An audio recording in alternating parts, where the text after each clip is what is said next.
अस्सलाम वालेकुम, welcome back to CCS के course from Urdu IT academy. ये है लेक्चर नंबर 11 और हम डिस्कस करेंगे डोमेन 7 जो कि है infrastructure security. Objectives of lecture 11 will be we will discuss about cloud network virtualization, उसके बाद एसडीएन जिसको सॉफ्टवेयर डिफाइंड नेटवर्क बोलते हैं, उसके बाद फ्यू टर्म्स जैसे वर्चुअल अप्लायंस और माइक्रो सेगमेंटेशन, फिर हम देखेंगे कि how security changes with cloud networking, उसके बाद कुछ क्वेश्चंस आंसर। आज इस डोमेन 7 में हम बात करेंगे इंफ्रास्ट्रक्चर सिक्योरिटी की। इंफ्रास्ट्रक्चर से मुराद यहाँ क्लाउड इंफ्रास्ट्रक्चर से है, और जब बात क्लाउड इंफ्रास्ट्रक्चर की होगी तो फिर जिक्र वर्चुअलाइजेशन का आएगा। यही वो टेक्नोलॉजी है जिसने क्लाउड कंप्यूटिंग को बेसिकली जन्म दिया है। यही वो टेक्नोलॉजी है जिसने क्लाउड कंप्यूटिंग को पॉसिबल बनाया है, ट्रेडिशनल हार्डवेयर बेस्ड इंफ्रास्ट्रक्चर से वर्चुअल वर्ल्ड में लाया है। हार्डवेयर वर्चुअलाइजेशन हुआ, फिर स्टोरेज से लेकर नेटवर्क का वर्चुअलाइजेशन हुआ। याद कीजिए ट्रेडिशनल नेटवर्क सेटअप, जहाँ IBM HP के बड़े बड़े भारी भरकम सर्वर होते थे, हार्ड डिस्क, लैन card, NIC, ILO, SMP, SRAM वगैरह से लेस। हमें जब कुछ होस्ट करना होता था तब अच्छा खासा इंटरेक्शन होता था हार्डवेयर से। उसके बरक्स आज आपने क्लाउड कंसोल पे लॉगिन किया, सर्वर का कॉन्फ़िगरेशन चूज किया, next next configuration done and you are good to go with your job. हालांकि वो भारी भरकम सर्वर और हार्डवेयर आज भी है, लेकिन हमारा वास्ता नहीं पड़ता है। क्लाउड सर्विस प्रोवाइडर उसे मैनेज करते हैं। इस हार्डवेयर बेस्ड सॉल्यूशन के बाद आया था VMware का कंसेप्ट, और फिर फर्दर ये VMware या वर्चुअलाइजेशन का कंसेप्ट, और उसके बाद फिर ये क्लाउड कंप्यूटिंग का कंसेप्ट आया। सो VMware का कंसेप्ट अगर आप याद कीजिए, VMware पे आप क्या करते थे, आपने हार्डवेयर वर्चुअलाइज किया, हाइपरवाइजर डाला, और फिर आपने बना ली अपनी वर्चुअल दुनिया। सब कुछ वर्चुअल हो गया, virtual machine, virtual IP, virtual storage, virtual network वगैरह वगैरह। अगर आपको याद होगा, हम लोग वर्चुअल मशीन कैसे बनाते थे। हमने मतलब एक हार्ड डिस्क है, एक ही NIC कार्ड है, उसी को हम वर्चुअलाइज करते थे। हमने हमने जो भी रिसोर्स है, सपोज कीजिए कि 16 GB का रैम है और 16 GB रैम है, हमने एक मशीन बनाई जिसको हमने 4 GB का रैम असाइन किया, सो 12 GB रैम अभी भी बचा हुआ है। फिर हमने दूसरी मशीन बनाई, 4 GB का रैम उसको दिया। फिर हमने कोई तीसरी मशीन बनाई, उसको 8 GB रैम दिया। उसी तरीके से हार्ड डिस्क है। तो हम ये सब कुछ जो है एब्स्ट्रैक्ट करके असाइन करते थे मशीन्स को। सो ये था वर्चुअलाइजेशन। ठीक है। अब हम बात करेंगे, जो हमारा मेन फोकस है इस लेक्चर का, वो है नेटवर्क वर्चुअलाइजेशन। सो दो मेजर कैटेगरीज हैं नेटवर्क वर्चुअलाइजेशन की। कौन सी? एक है VLAN और दूसरा है SDN। VLAN वही पुराना कंसेप्ट जो हम ने खूब इस्तेमाल किया है अपने ट्रेडिशनल और डिस्ट्रीब्यूटेड नेटवर्क में, और दूसरा है SDN। अब आप देखिए वर्चुअलाइजेशन VLAN का केस। अब VLAN हम क्यों बनाते थे? आपको याद कीजिए, हम अक्सर लेयर 3 स्विचेस यूज़ करते थे इसी काम के लिए। हमें उसमें VLANs बनाने होते थे। हम बेसिकली नेटवर्क को सेगमेंट करते थे। हमने यहाँ एक VLAN बनाया, एक दूसरा VLAN बनाया, एक तीसरा VLAN बनाया।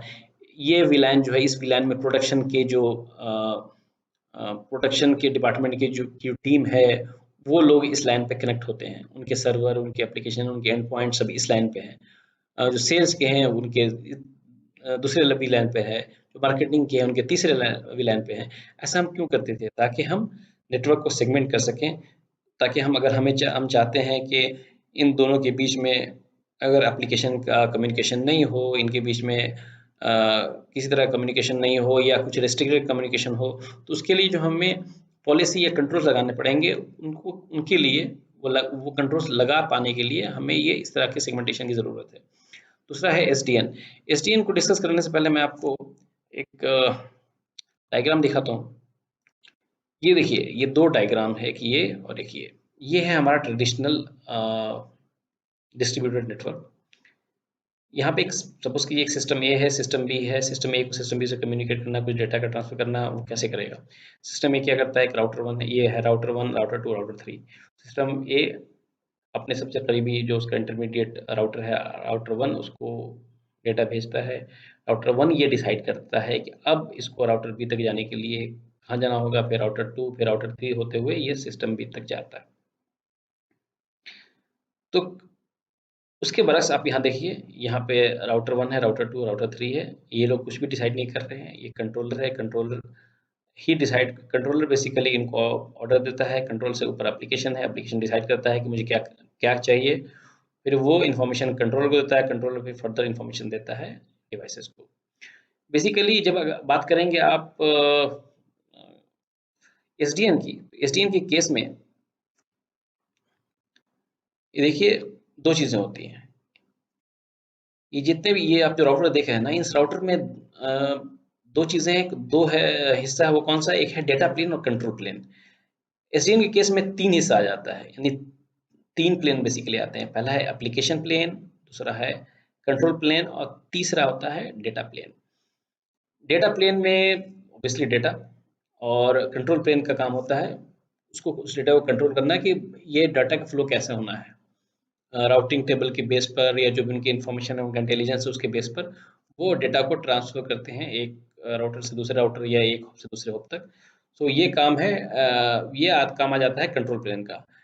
तो अब आप यहाँ देखिए, यहाँ पे ये कैपेबिलिटी राउटर के अंदर ही है, दोनों कैपेबिलिटी, डेटा प्लेन की भी और कंट्रोल प्लेन की भी। कंट्रोल भी यहीं से होना है, डेटा भी इसी को हैंडल करना है, यानी कि राउटर को। एसडीएन आर्किटेक्चर के केस में क्या होता है, ये डिवाइसेस जो हैं ये बिल्कुल डम से हो जाते हैं। इनके पास कंट्रोल प्लेन की कोई खासियत नहीं होती, ये कुछ भी नहीं कर सकते। इनके पास सिर्फ काम होता है सिर्फ डाटा ट्रांसफर करना और डाटा का फ्लो करना। कैसे? Based on the instruction from control plane. इसी कंट्रोल प्लेन में जो होता है, रिसाइड करता है, वो होता है कंट्रोलर। सो कंट्रोल से ऊपर ऊपर होता है एप्लीकेशन। आप सपोज कर लीजिए यहाँ एप्लीकेशन जैसे लोड बैलेंसिंग का एप्लीकेशन, तो लोड बैलेंसिंग का एप्लीकेशन है, तो लोड बैलेंसिंग की जो एप्लीकेशन है उसने क्या किया, यहाँ पे लोड बैलेंसिंग का एप्लीकेशन आया, उसने क्या किया, उसने बोल दिया कि भाई मुझे ये जो राउटर है, राउटर 1 और राउटर 2, इन दोनों को एज ए कैसे इस्तेमाल करना है, एज ए लोड बैलेंसर इस्तेमाल करना है, यानी कि लोड बैलेंस करना है बिटवीन दिस टू राउटर्स। इस दो राउटर के बीच में मुझे लोड बैलेंस करना है, या सपोज कर लीजिए इस दो राउटर के बीच में मुझे लोड बैलेंस करना है।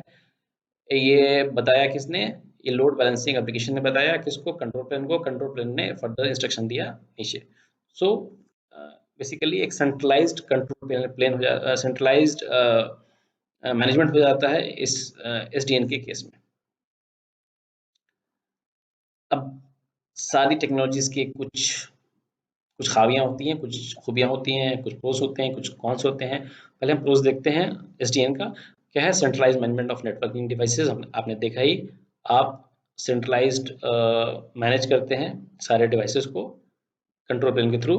प्रोग्रामेबल नेटवर्क, एसडीएन एनवायरनमेंट में, एसडीएन का जो एनवायरनमेंट है उस एनवायरनमेंट में नेटवर्क डिवाइसेस को प्रोग्राम किया जाता है, और बेसिकली आप कह सकते हैं कि ऑन द फ्लाई तुरंत प्रोग्राम किया जा सकता है या तुरंत रिकॉन्फ़िगर किया जा सकता है नेटवर्क के चेंजिंग नीड को फुलफिल करने के लिए। अगर नेटवर्क को चेंज हो रहा है तो उसकी जो जो नीड है चेंजिंग नेटवर्क की, उसको प्रोग्राम करने के लिए आप तुरंत ऑन द फ्लाई रिकॉन्फ़िगर कर सकते हैं। It is a cost saving solution.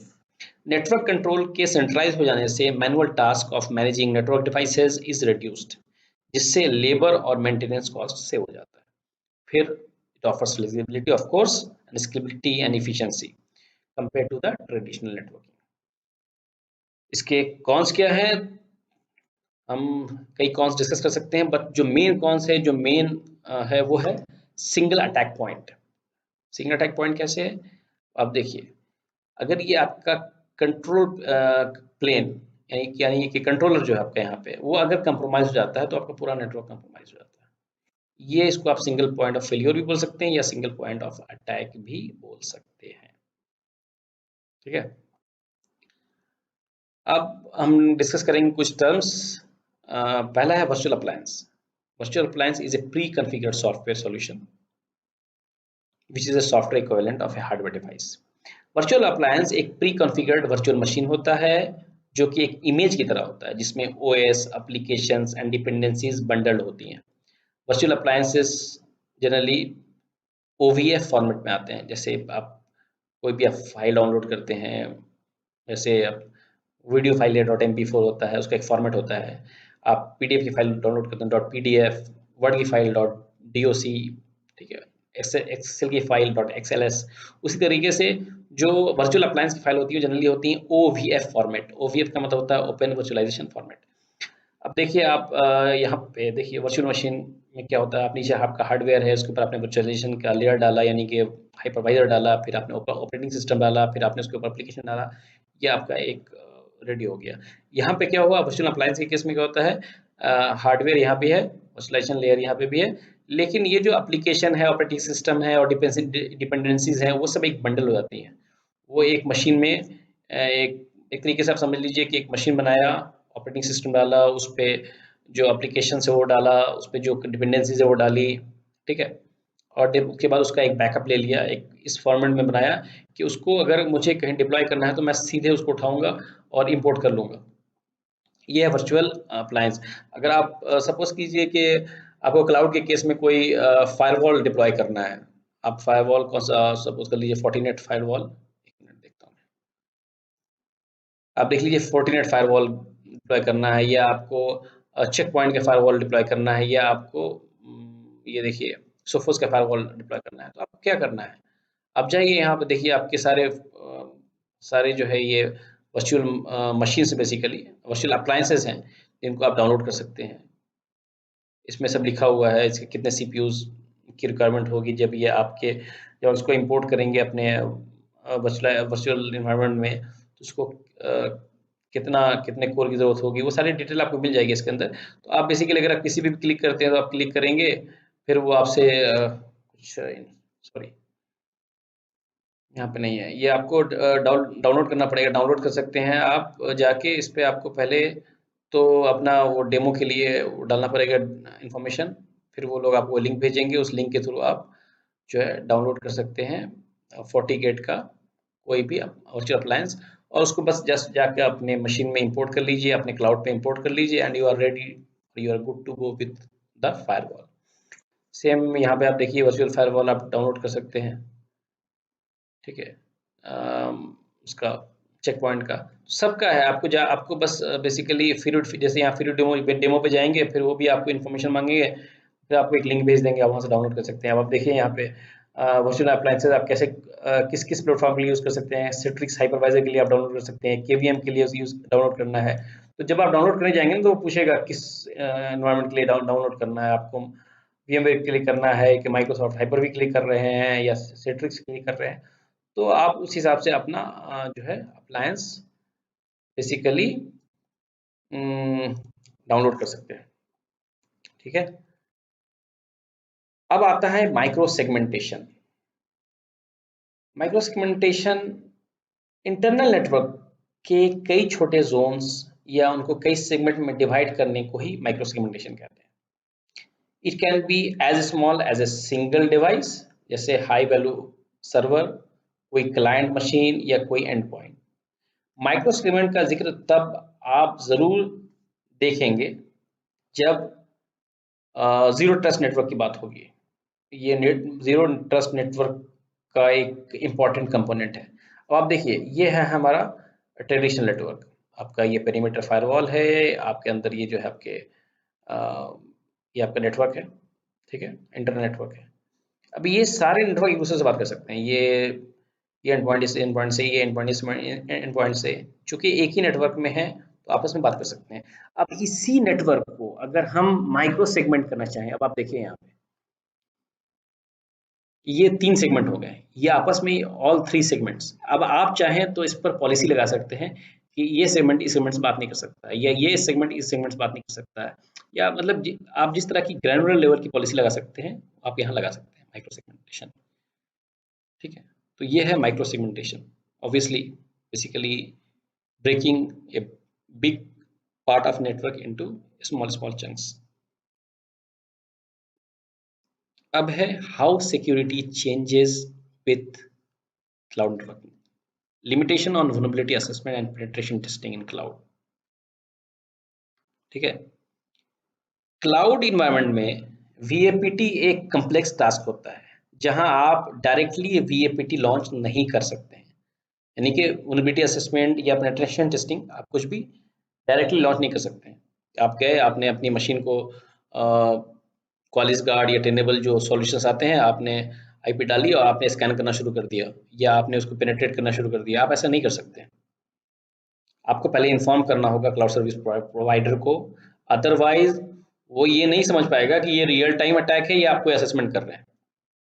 Generally default deny का रूल भी लगा हुआ होता है क्लाउड कंप्यूटिंग के केस में, या जनरली जो बेस्ट प्रैक्टिसेस हैं वो ये कहती हैं कि डिफ़ॉल्ट डिनाई का केस की पॉलिसीज होनी चाहिए क्लाउड कंप्यूटिंग के केसेस में।